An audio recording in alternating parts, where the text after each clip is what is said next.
Qaama saalaa haadha manaa kiyyaa gaafa isiin deettu yeroo addaan bahu kan ufii argee akka gaafa saniiti haati manaa kiyyaa assalaamu alaykum wa rahmatullaahi wa barakaatu. Ashama harka fuuna hordoftoota fi kabajamtoota kiyyaa jirra jirtu amantiif kutaan gandaan osoo waliin qoodiin isiniin jedha. Ammas akkuma baratame warri subscribe goone subscribe gochuun gara hojii keenyatti seenna. Warri subscribe gootan galatoomaa like tuqaa viidiyoo hanga xumuraatti ilaala.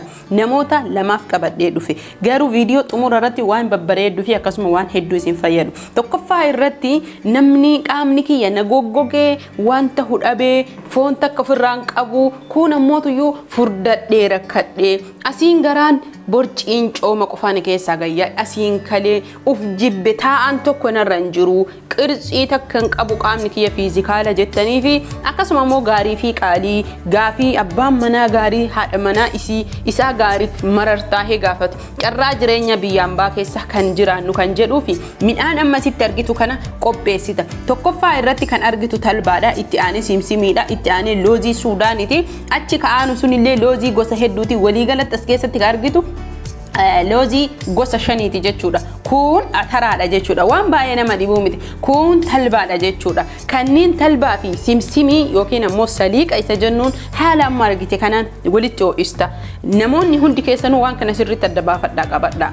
Wantoota amma isinitti himi. Loozii gosa hundaa guutuu ammoo bakka tokko naayinee daayinaa jechuudha. Looziin gosa shanii, talbaan 6, saliiqaan 7 yookiin simsimaan 7 isiniin jedha. Itti aansuun ataraan 8, daa'ima yookiin dhadhaan 9. Kana maraan eessaa argadha eessaa fuudha obboleettiiti. Namoonni hedduu gaafii akkasii na gaafataa jiru. Maallaqa keetiin goota, maallaqa keeti nama gargaaruu, manaan ijaara jechuu, akkasuma mootuyyuu jiruu kee qofa dararuu malee ati maallaqa keetiin ufiin hin argitu jechuu. Midhaan kun warroota biyya arabaa jirtaniif illee maallaqa guddaa isin gaafatu. Maallaqa xiqqaadha.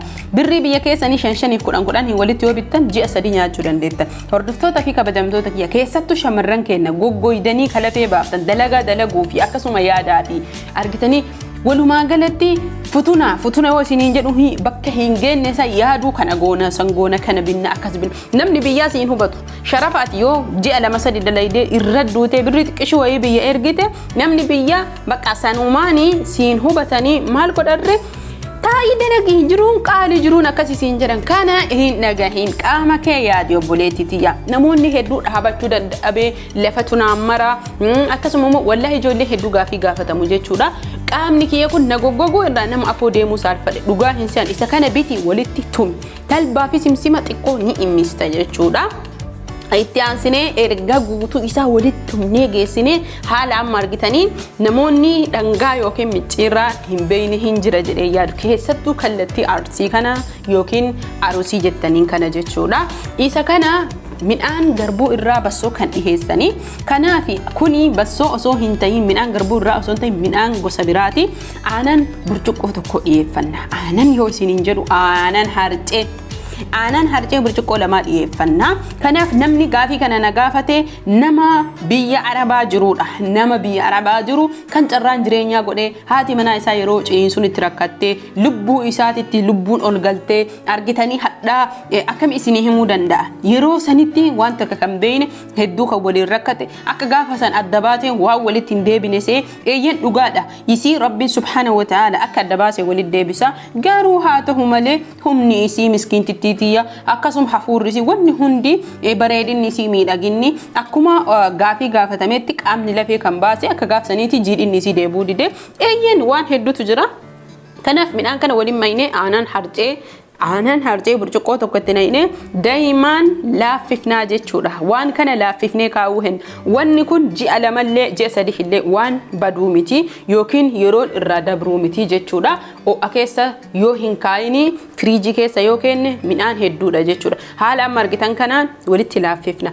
Namoonni biyya jirtan daa'imaa kana eessaa fuuna jee jettan dhadhaa baysitanii dhadhaan akkuma biyya keessanitti bassoo fi dhadhaa waliin laaffiftan jechuudha.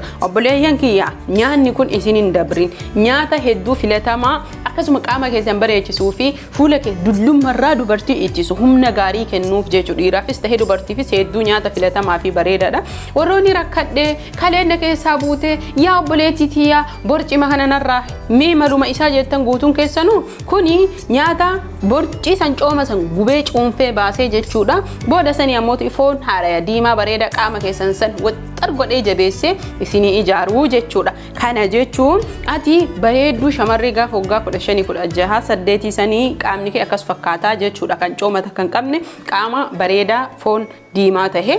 Kanaaf obboleeyyan kiyya abbootiin keenya yookiin akaakayyoonni keenya dur hogguu gabaa bahanii horii qalmaa bitanii horii jireenyaa bitanii kan foon qabu laalanii bitan takka horii yarataa bitanii hin beekan. Inumaa horiin yoo kan marga dheedee nyaatee yaratu tahe sila horiin kuni maa nyarataa feestaala nyaate waraqaa nyaate jedhanii gabaa baasanii yeroo inni xiqqoo wayyaa jala deemanii harkaan midhaan nyaachisanii gurguran jechuudha.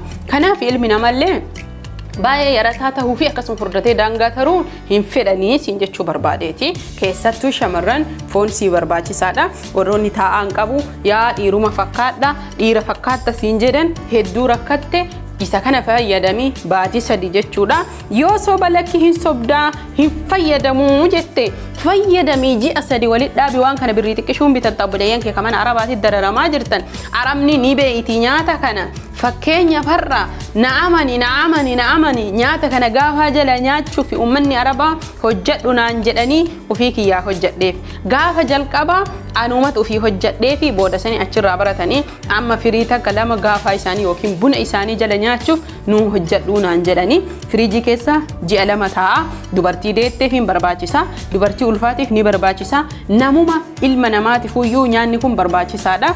Sababni isaa fayyaa isaatii fi akkasuma ammoo wanni kun viitaaminii akkasuma albuudota hedduun kan badhaadhee fi hadiida, kaalsiyeemii, zinkii, ayiranii wanni nuuf keessaa sila viitaamin K fi viitaamin A, viitaamin D, viitaamin B, viitaamin C, viitaamin B 12 fi akkasuma viitaamin B 3-2 akkasi qaba jechuudha. Ani waraqaa irratti yoo barreesse isinii hime malee viidiyoon isaa qofti addatti waan hedduu kan qabatudha. Waan hedduu kan of keessaa qabu bakka takkatti nyaata fayya qabeessa nyaata madaalayiinsa tahe qaama keenyaaf isa kana yoo fayyadamnee jenne maallaqa xiqqishuudhaan osoo faarmaasii dhaqnee mana qorsaa irraa qorsa hin fudhatin fayyuu dandeenya jechuudha dhukkuba hedduu irraa. Sababni isaas dhukkubni baay'een viitaaminoonni hedduu nu keessaa hir'achuu fi akkasuma rakkoolee nama keenyaa walumaan beeyna jireenya keessattuu shamarran keenya kan mana arabaa hojjetan keemikaalli bichaan harka keessan isin cicciree fuulli keessan isin goggogee caccabdanii akka hooteessan fakkaattanii deemtanii gaafa sii galtanii nam dhiirri martisii maallaqaaf malee dubartoomaaf yookiin hintaloomaaf sitti hin hajamu. Maalirraa sitti hajamaree maallaqa keessan qofa hajama jechuudha. Kanaaf guutuu hajamuuf namni sitti hajamtuu tahuu fi jalqaba ofitti hajamii of yaadadhu of argi. Deebiin kun nam tokko qofaaf kan hojjetame annam kana keessan waliin hojjedhee akka barbaanne garuu isiniif viidiyoo kan waraabe asumaan viidiyoo isin dheeresse turtii gaarii fayyaan fayya isinin jedha badii kiyyaaf na of kolchaa isinin jedha. Viidiyoo yeroo ilaaltan laayik godha akkasuma sheer gochuun hin waanyina obboleeyyan keessaniin gaha. Obboleeyyan keessan haa fayyadamanii namoota hedduutu rakkataa jiranii midhaan haala salphaan argachuu dandeettanii akkasuma ammoo tuyyuu mana keessan keessa teettanii fayyadamuu dandeettanii. Warroonni subscribe godin amma sirra deebee yaadachi subscribe godha warri like godin guutuu keessan like godha likein wattakkallee hin sodaatina homaa isinin godhu garuu anaaf viidiyoo kee akka nama hedduu bira gahu na gargaara jechuudha. Kanumaaf like jedha.